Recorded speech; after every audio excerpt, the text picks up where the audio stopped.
ইমাম সাবি রহমতুল্লাহ আলাইহি বলেন, তার আমলের অনেক আলেম ওলামা তারা ছোট আলেম হওয়ার পরেও অনেক ইলমের ভান্ডার পেয়েছে দুটি জিনিসের কারণে। আসসালামু আলাইকুম ওয়া রাহমাতুল্লাহি ওয়া বারাকাতুহু। নাহমাদুহু নুসাল্লি আলা রাসূলিল কারীম। আউযু বিল্লাহি মিনাশ শাইতানির রাজীম। বিসমিল্লাহির রাহমানির রহিম। কিতাবুন আনজালনাহু ইলাইকা মুবারাকুল লিয়াদাব্বারু আয়াতিহি ওয়া লিয়াতাযাক্কারা উলুল আলবাব। সাদাকাল্লাহুল আযীম। সূরাতুস সাদ 29 নম্বর আয়াত। ওয়া ক্বালা নবী সাল্লাল্লাহু আলাইহি ওয়াসাল্লাম, ইযা হাকামাল হাকিমু ফাস্তাহাদা সুম্মা আসাবা ফালাহু আজরান ওয়া ইযা হাকামা ফাস্তাহাদা সুম্মা আখতা ফালাহু আজরুন ইলাল আখিরিল হাদিস। সম্মানিত দর্শক শ্রোতা, আজকে আমি একটি বিষয় নিয়ে আপনাদের সামনে কথা বলার জন্য এসেছি। আল্লাহ রাব্বুল আলামিন পবিত্র কোরআনুল কারীমে বলেন, নবী হে, এমন একটা বরকতময় কিতাব আপনাকে দিয়েছি যা দিয়ে গভীরভাবে চিন্তা ভাবনা করবেন, আর এটা উলুল আলবাবদের জন্য শিক্ষণীয় বিষয় রয়েছে।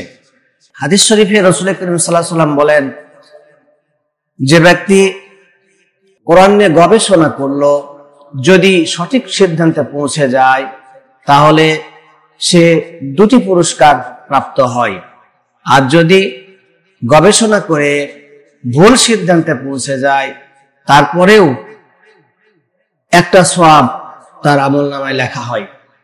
তাহলে বোঝা গেল গবেষণার গুরুত্ব অনেক বেশি। সম্মানিত হাজিরিন, আসলে গবেষণা ছাড়া তো পৃথিবী অচল। আল্লাহ রাব্বুল আলামিন যেহেতু গবেষণা করতে বলেছেন, কোরআন নিয়ে বেশি গবেষণা করতে বলেছেন।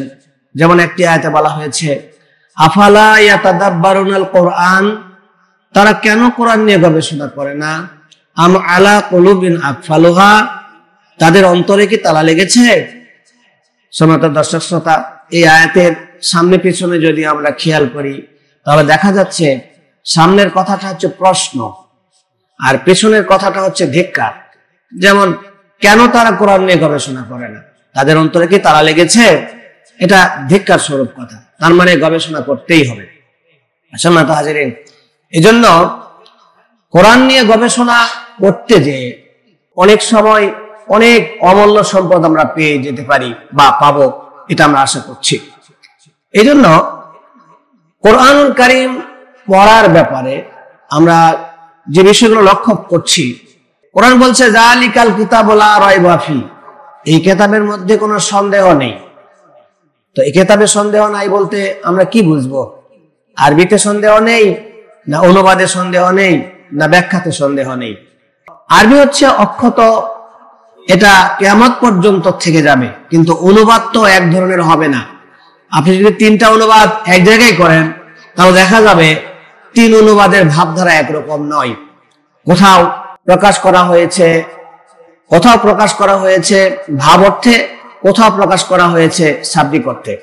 তবে ভাব অর্থ প্রকাশ করতে গেলে কমন সেন্স লাগে।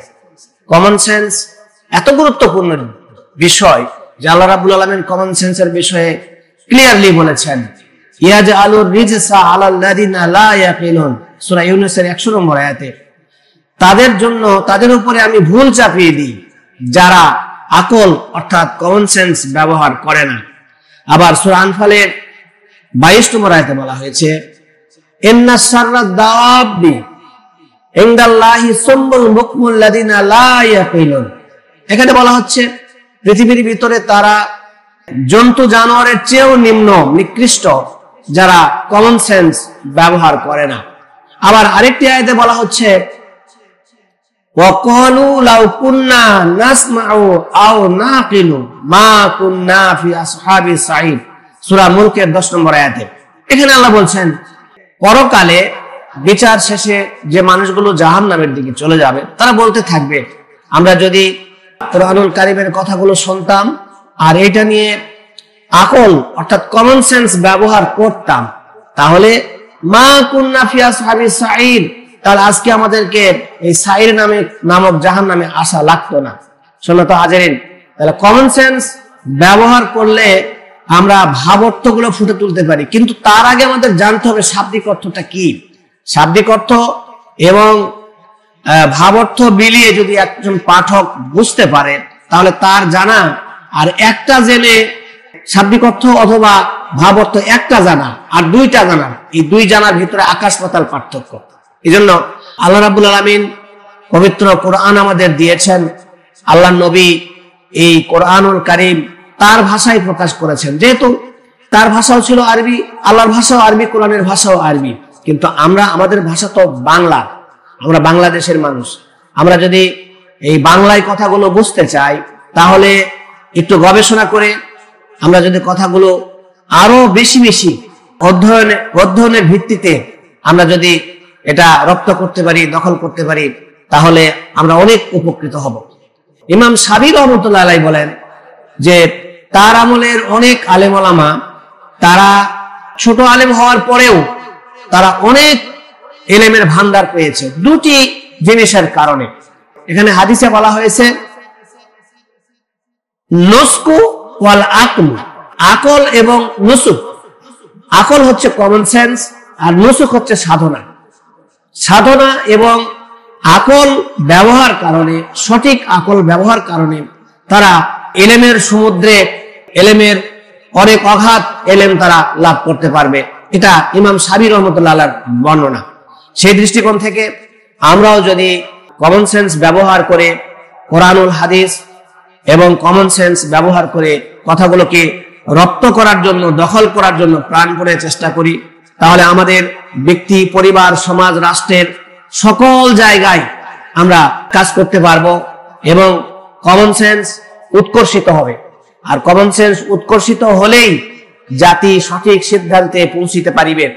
এই আশা ব্যক্ত করেই আমরা বুঝতে পারছি এই অনুষ্ঠানের মাধ্যমে যদি আমরা কমন সেন্সের আলোকে আমরা যদি কোরআনুল কারীমের কথাগুলো এবং ইসলামের কথাগুলো জানতে পারি, বুঝতে পারি, তাহলে আমরা সকল ক্ষেত্রে উপকৃত হব বলে আমরা আশাবাদ ব্যক্ত করছি। আজকে এই আশাবাদ ব্যক্ত করে আমি আমার ছোট্ট ভিডিও এখানে সমাপ্ত করতে চাই। ওয়া আখিরু দাওয়ানা আনিল হামদুলিল্লাহি রাব্বিল আলামিন। আসসালামু আলাইকুম ওয়া রাহমাতুল্লাহি ওয়া বারাকাতুহু।